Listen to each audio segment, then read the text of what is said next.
अमावस और पूर्णिमा।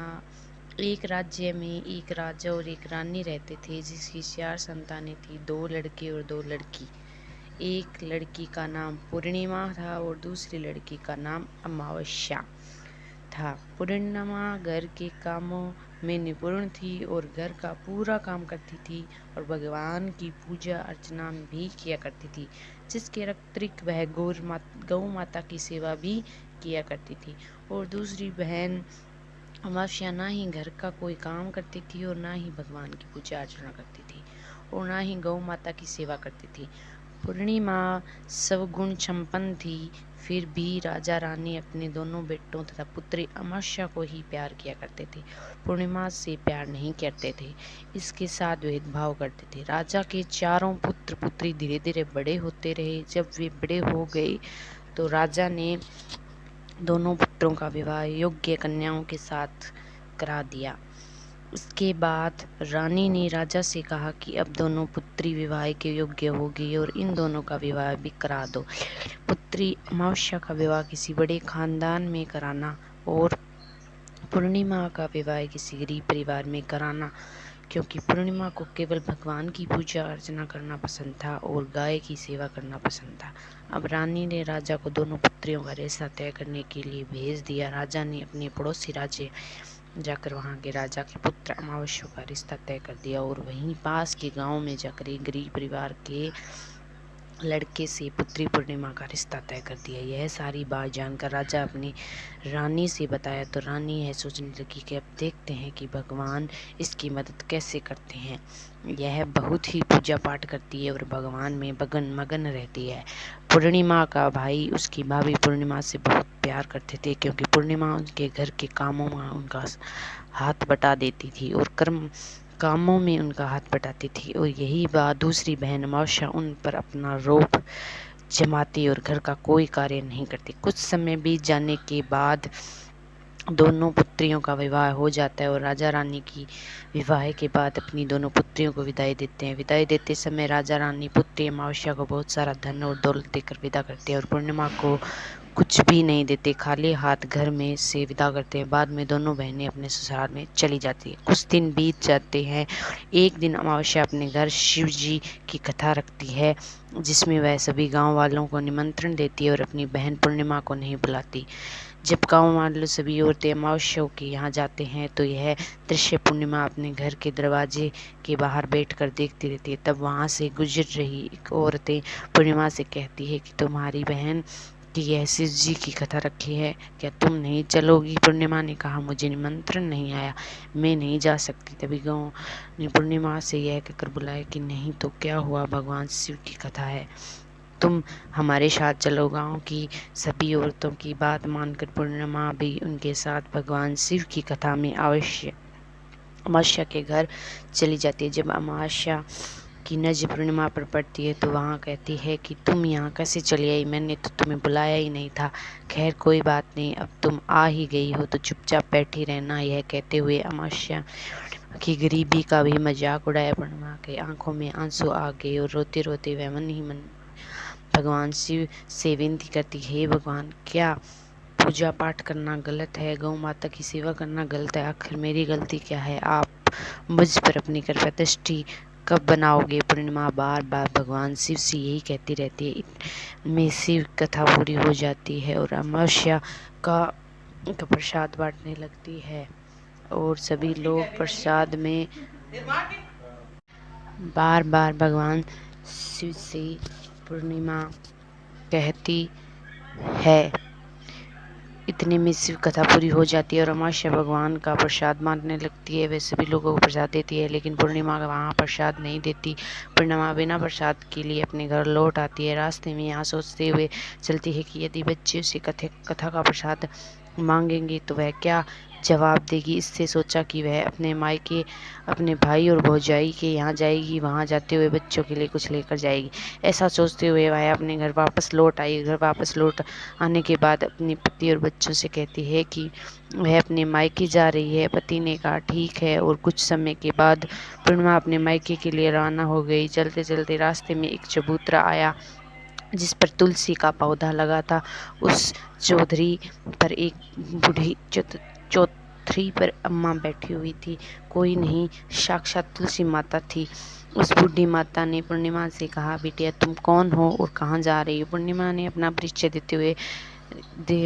परिचय देने के बाद बूढ़ी औरत ने पूर्णिमा से कहा कि यहाँ तुलसी का पौधा सूख रहा है, उसमें थोड़ा सा पानी डाल दो, इस चबूतरे की साफ सफाई कर दो, जिससे में मुझे थोड़ा ठंडक मिलेगी। पूर्णिमा ने कहा, ठीक है माँ, मैं पानी डाल देती हूँ और यहाँ की साफ सफाई कर देती हूँ। पूर्णिमा ने साफ सफाई करने के बाद बूढ़ी अम्मा को नहला दिया और बूढ़ी अम्मा वह करने के उनके पैर दबाए और बूढ़ी अम्मा से कहा कि माँ जी बताइए मैं आपकी क्या सेवा करूं और कोई काम है तो बता दीजिए, मैं कर दूंगी। माँ ने कहा, कुछ नहीं, अब तुम जाओ और वापस आते समय मुझसे मिलते हुए जाना। पूर्णिमा ने बूढ़ी अम्मा से कहा, ठीक अम्मा जी, जाती हूँ, वापस आते वक्त आपसे मिलते हुए जाऊंगी। कुछ समय आगे चलने के बाद एक शिव मंदिर आया।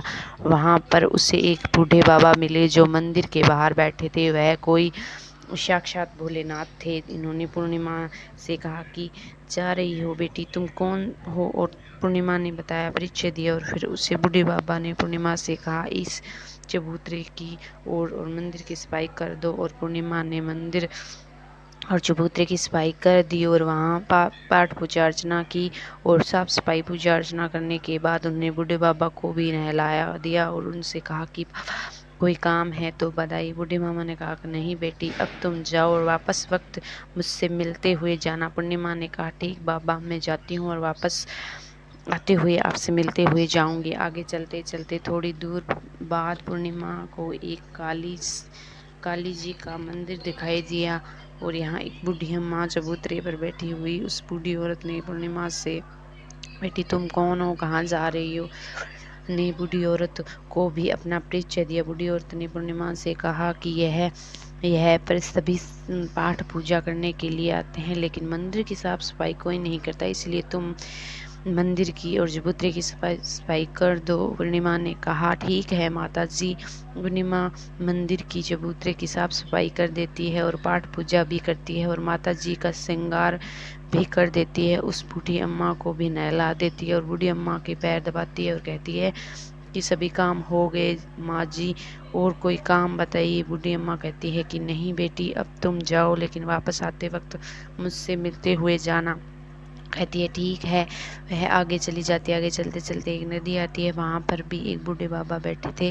वहाँ कहती है कि बेटी तुम कौन हो और कहाँ से आई? और उससे पूर्णिमा अपना परिचय देते हुए बूढ़ी अम्मा से कहती है कि नदी स्नान करते हो तो यहाँ सब आते हैं, लेकिन साफ सफाई कोई नहीं करता, इसलिए उसने किनारे पर साफ सफाई की। और पूर्णिमा कहती है, ठीक है माँ जी, वहाँ की साफ सफाई कर देती हूँ और उस बूढ़ी अम्मा के पैर दबा देती है। कहती है, माँ जी और कोई काम है तो बताइए। कि कुछ नहीं बेटी, तुम जाओ, लेकिन वापस आते वक्त मिलते हुए जाना। नाव बैठकर नदी के दूसरे किनारे पहुंच जाती है और वहां अपने मायके के घर पहुंच जाती है। पूर्णिमा के भाई भाभी उसे देखकर बहुत खुश हो जाती हैं और वे पूर्णिमा बहुत खातिरदारी करते हैं और उनसे बहुत सारी बातें करते हैं और कहते हैं कि बच्चों साथ लेकर आते हैं तो बहुत अच्छा होता। अब कुछ समय बाद पूर्णिमा वापस अपने ससुराल जाने को कहा और कुछ समय के बाद पूर्णिमा ने वापस अपने ससुराल जाने को कहा तो भाभी ने उसके के लिए एक साड़ी दी और बच्चों के लिए खेलों में बच्चों के लिए कपड़े और खाने पीने की कुछ चीज़ें रख दी। कहाँ तुम बहुत दिनों के बाद आती हो? पूर्णिमा की भाभी ने ये थैला पूर्णिमा के हाथ में दे दिया और कहा कि जाओ अब जल्दी वापस आना। जिसके बाद पूर्णिमा वहाँ से अपने ससुराल की रवाना हो गई और उसी नदी के किनारे पहुंची। नाव में बैठकर दूसरे किनारे पर उतर गई, पर उतरने के बाद वहाँ पर वही बूढ़ी अम्मा मिली जो साक्षात गंगा मैया थी। और उस बूढ़ी अम्मा ने पूर्णिमा को एक थैला दिया जा कहा कि इससे तुम अपने घर जाकर खोलना। पूर्णिमा पास पहले हो गए थे। उन्हें लेकर पूर्णिमा वहाँ से रवाना हुई। आगे दूर चलने पर काली माँ का मंदिर आया हुआ है। काली माँ का बूढ़ी माँ के रूप में विराजमान थी। उसने कहा कि आप बेटी पूर्णिमा ने कहा हाँ माँ जी आ गई। तो काली माँ ने उसे एक थैला दिया और कहा यह थैला अपने घर जाकर खोलना। पूर्णिमा के पास 3 थैले हो चुके थे। तीनों थैले लेकर पूर्णिमा आगे बढ़ी और कुछ देर जाने पर शिव मंदिर जी का मंदिर आया, जहाँ बूढ़े बाबा के रूप में शिव जी विराजमान थे। पापा ने कहा पूर्णिमा तुम वापस आ गई। पूर्णिमा ने कहा हाँ बाबा मैं वापस आ गई। बूढ़े बाबा ने पूर्णिमा को थैला दे दिया और कहा थैला तुम घर जाकर खोलना। पूर्णिमा ने कहा ठीक है बाबा। अब पूर्णिमा के पास 4 थैले हो चुके थे। अब पूर्णिमा 4 थैले ले पहले को अब कैसे ले जाती है, और उसने एक पुरानी साड़ी निकाली और उन सभी थैलों का एक गट्ठा बना लिया और सर पर रख कर वहाँ से रवाना हो गई। कुछ देर जाने के बाद उससे तुलसी माँ औरत के रूप में मिलती है और कहती है पूर्णिमा आ गई। पूर्णिमा कहती है हाँ माँ जी मैं आ गई। बूढ़ी औरत ने भी एक थैला देते हुए कहती है कि यही थैला तुम घर जाकर खोलना। पूर्णिमा माँ जी अब पूर्णिमा के पास 5 थैले हो गए। पूर्णिमा वहाँ से रवाना हुई और वापस अपने घर पर पहुँच गई। को नीचे रखा और सबसे पहले अपने मायके का थैला खोल देखने पर अपने बच्चों के लिए अच्छे अच्छे कपड़े और खाने पीने की चीज़ें और उनसे कुछ गहने भी थे। पूर्णिमा ने कपड़े और अपने बच्चों को दे दी और खाने पीने की चीज़ें अपने बच्चों में दे दी है। सब पाकर बहुत खुश होते हैं। और पूर्णिमा ने दूसरा थैला खोला तो उससे गंगा मैया ने दिए हुए ढेर सारे हीरे जवाहरात सोना चांदी थे। इसके बाद पूर्णिमा ने तीसरा थैला खोला तो उसमें काली माँ ने दिए हुए उसमें सारा सोना श्रृंगार का सामान भरा हुआ था। इसके बाद चौथा थैला खोला तो उसमें भगवान शिव ने उसमें बहुत सारा धन संपत्ति भरा हुआ था और बहुत सारी खुशियाँ भरी हुई थी। जिसके बाद अब पूर्णिमा 5वां थैला खोला तो तुलसी माँ ने उसमें चावल दाल 7 प्रकार की खाने की चीज़ें भरी हुई थी। पूर्णिमा के धन्य धान्य में से भरा हुआ परिपूर्ण। अब पूर्णिमा ने अपना परिवार सुख में व्यतीत करने लगी। अब पूर्णिमा के मन में विचार है कि क्यों ना शिव जी की कथा कराई जाए। कथा में एक कार्यक्रम रखा। पूर्णिमा ने गांव में सभी लोगों को निमंत्रण दिया, घर घर जाकर बुलाया। पूर्णिमा अपनी बहन अमावस्या के घर भी गई। अमावस्या को भी शिव जी की कथा के लिए अपने घर बुलाया। जब अमावस्या पूर्णिमा के घर शिव जी की कथा में आई तो उसने देखा कि पूर्णिमा के घर की कोई भी चीज़ की कमी नहीं है। धन दौलत देखकर अमावस्या आश्चर्यचकित हो गई और पूर्णिमा से कहा कि तुम्हारे घर में इतनी धन दौलत कैसे आई। तो कहा कि तुमने शिव जी की कथा में मुझे नहीं बुलाया, फिर भी मैं चली आई। तुमने प्रसाद तक नहीं दिया, मेरी गरीबी का मजाक उड़ाया। इसके बाद मैं अपने आगे आते आते मन में सोचा कि कहीं मैं अपने मायके ही चली जाऊं। अपने मायके चली गई और कुछ घटना इस व्यतीत हुई कि घटना घटी। अपनी बहन अमावस्या को बताती है और अमावस्या कहती है कि तुम प्रसाद मत दो, मैं डांट लो। लेकिन पूर्णिमा ने कहा कि यह तो भगवान का प्रसाद है, मैं तो सबको दूंगी और तुम्हें भी दूंगी। फिर भी अमावस्या ने प्रसाद नहीं लिया। वह सीधे घर चली आई और जाकर अपने बच्चों से कहकर वहाँ के मायके जाने के लिए तैयार हो गई। मायके के लिए निकल पड़ी। उससे रास्ते में चलते चलते मुझे माँ मिली जो बुद्धे पर बूढ़ी माँ के रूप में बैठी हुई मिली। माँ ने अमावस्या से कहा कि बेटी कौन और तुम कहाँ से आई। अमावस्या ने अपने परिचय दिया और बूढ़ी माँ ने कहा बेटी यह तुलसी माँ का पौधा सूखा है, इसमें थोड़ा सा पानी डाल दो और इस चबूते की साफ सफाई कर दो। इस पर अमावस्या ने कहा बुढ़िया तुझे दिखाई नहीं दे रहा कि मैं इतनी महंगी साड़ी पहन कर रखी है, गंदी हो जाएगी। ऐसा कहकर वहाँ से आगे चली गई। जाने से बच्चे मिलते हैं जिसे उसने कहा ऐसा कहा कि उसके बाद आगे जाने पर उसे काली माँ का मंदिर जिससे भी उससे सारी बातें कही। आगे जाने पर गंगा माँ मिली जिससे कि उसने यही सब कहा। आगे चलकर उसके बाद अमावस्या जब नाव में बैठ कर तो उससे नाव में फलों की जगह कांटे भरे थे जो उसके पैरों में चुभ रहे थे। किनारे पर उतर कर वह अपने मायके चली गई। पर उससे भाइयों ने देखा तो मन ही मन में कहने लगी कि काम की न काज की, 2.5 मन अनाज की अब आ गई है तो ठीक है। पूर्णिमा तो हमारे कामों में हाथ बताती थी, कोई काम करेगी तो नहीं। अब उन्होंने खाना बनाया और खा पी कर सभी सो गए। अमावस्या जब सुबह उठी और अपने भाभीियों से कहा कि मैं अब ससुराल जा रही हूँ तो उन्होंने कहा ठीक है जाओ। अमावस्या पूर्णिमा को तुम एक थैला दिया था, मुझे कुछ नहीं दोगे क्या? भाई और भाभी ने कहा कि तुम घर आओ, जाओ, थैला तुम्हारे घर पहुंच जाएगा। से वहाँ से निकल गई और नदी के किनारे पहुंची। गंगा मैया औरत का रूप धारण करके बैठी थी। बूढ़ी माँ ने कहा, आ गई बेटी, तो तुमने कहा हाँ मैं आ गई। मौसी ने कहा, तुमने पूर्णिमा को एक थैला दिया था, मुझे थैला नहीं दोगी? बूढ़ी अम्मा ने कहा, तुम घर जाओ, घर थैला पहुंच जाएगा। इसके बाद आगे जाने पर उसे काली मैया मिली, जिसमें अमावस्या को यही कहा कि आगे जाना पर उसे शिव भगवान मिले, जिन्होंने भी अमावस्या से यही सब कुछ कहा कि तुम घर जाओ, घर ने आप तुम्हारे थैला पहुंच जाए। अमावस्या घर पहुंच पर आंगन में देखा तो वह 5 थैले पड़े हुए थे। अमावस्या ने मन ही मन सोचा कि अब तो मेरे पास सारी धन दौलत आ गई है। जल्दी जल्दी उसने सभी थैले खोले तो किसी में मिट्टी थी, किसी में पत्थर थे और किसी में कंकड़ और किसी में कोयले। माइक में से कुछ नहीं मिला, इन थैलों कुछ भी नहीं था। अमावस्या दौड़ती हुई पूर्णिमा के घर आई और कहती है कि तुम्हें तो इतना सारा मिला, मुझे तो कुछ नहीं मिला, आखिर क्यों? पूर्णिमा कहती है कि अपने मायके जाती हूँ तो भाभीियों के साथ कामों में हाथ बढ़ाती हूँ, तो मिलकर काम करती हूँ, लेकिन तुम ऐसा नहीं करती है, इनकी इज्जत में भी नहीं करती हो, तुम भला बुरा क्या कह देती हो और बाद में तुम गंगा मैया को ठुकरा दिया, काली मैया को ठुकरा दिया, भगवान शिव को,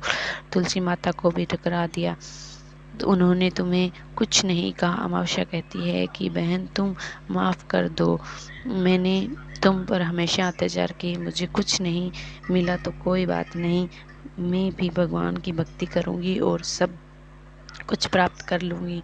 इन सभी चीज़ों का रहस्य बताओ। तो पूर्णिमा ने कहा कि 3 सूत्र क्या ज्ञान ले लो, उसकी कथा करना। पहले सूत्र में दया मांगना और दूसरे सूत्र में कथा मांगना, तीसरे सूत्र में 108 बार ओम नमः शिवाय का जाप करना। बहन भगवान ने यह सूत्र दिए हैं, इनको अपने हृदय में बसा लेना। और मैंने भी यही 3 सूत्र अपने जीवन में अपनाए और सच्चे मन से भगवान की भक्ति पाठ पूजा की है। फिर भगवान ने मुझे यह सब कुछ दिया है और तुम्हारे पास जो कुछ है वह तो ख़त्म हो जाए। लेकिन अमावस्या अपने घर आ गई और भगवान की पूजा पाठ करने लगी। शिव ने माफ़ी मांगी और गौ माता की सेवा करने और दूसरों की मदद भी करने लगी। धन्यवाद।